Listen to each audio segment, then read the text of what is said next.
Assalamualaikum warahmatullahi wabarakatuh. Perkenalkan, nama saya Andri Nurdiansah, kelas malam manajemen A, Universitas Dian Nusantara Jakarta. Baik teman-teman, di video kali ini saya akan menjelaskan tentang etika berbisnis yang merupakan tugas besar dari Bapak Muhammad Ihsan Eskom selaku dosen pengantar bisnis. Baiklah, saya akan menjelaskan etika bisnis. Etika bisnis merupakan cara-cara saat melakukan kegiatan berbisnis yang mencakup semua aspek, baik itu yang berkaitan dengan seorang individu, perusahaan, maupun masyarakat. Etika bisnis dapat membangun dan membentuk nilai-nilai norma dan perilaku yang baik dalam berbisnis.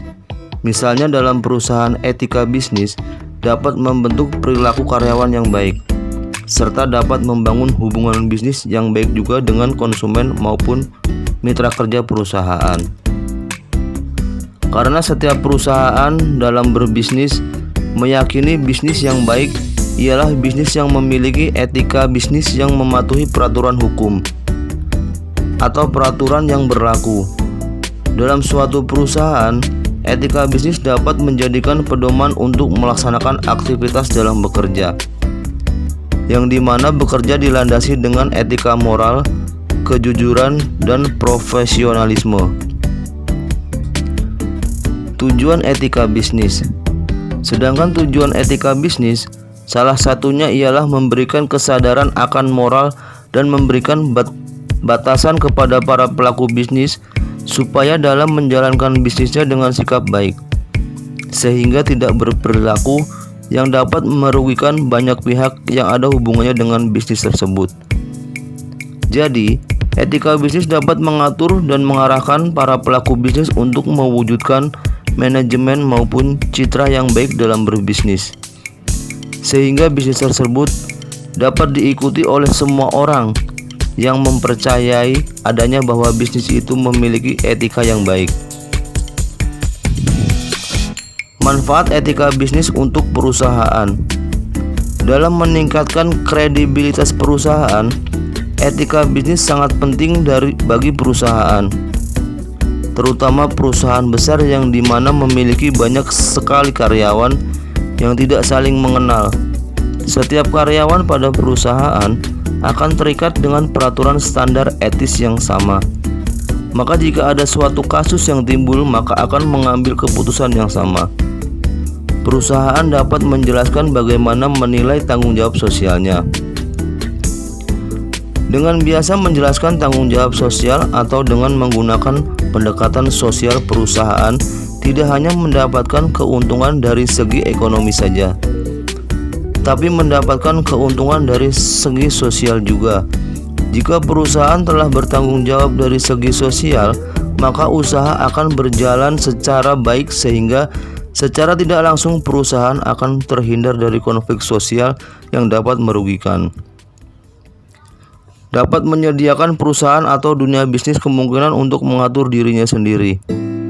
Hal ini disebut dengan self-regulation, merupakan suatu proses di mana individu dapat mengatur pencapaiannya sendiri, dapat menentukan target mereka, melakukan evaluasi terhadap kesuksesan mereka ketika telah tercapainya target tersebut, dan memberikan penghargaan kepada diri mereka sendiri karena mereka telah mencapai target yang diinginkannya.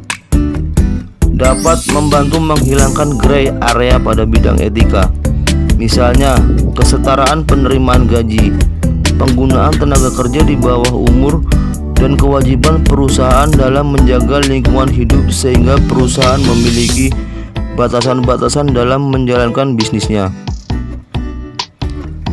Prinsip etika bisnis.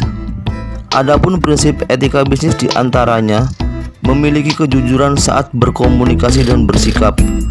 Ketika membangun suatu bisnis, diperlukan kejujuran saat berkomunikasi maupun bersikap dengan mitra kerja dan juga konsumen, sehingga usaha yang diinginkan akan semakin dipercaya. Selalu memenuhi janji dan komitmen. Pembisnis yang baik harus selalu memenuhi setiap janjinya dan selalu berkomitmen dalam menjalankan usaha bisnisnya. memiliki integritas. Maksudnya, dalam berbisnis atau menjalankan usaha, maka diperlukan konsisten pada pemikiran, ucapan maupun perbuatan.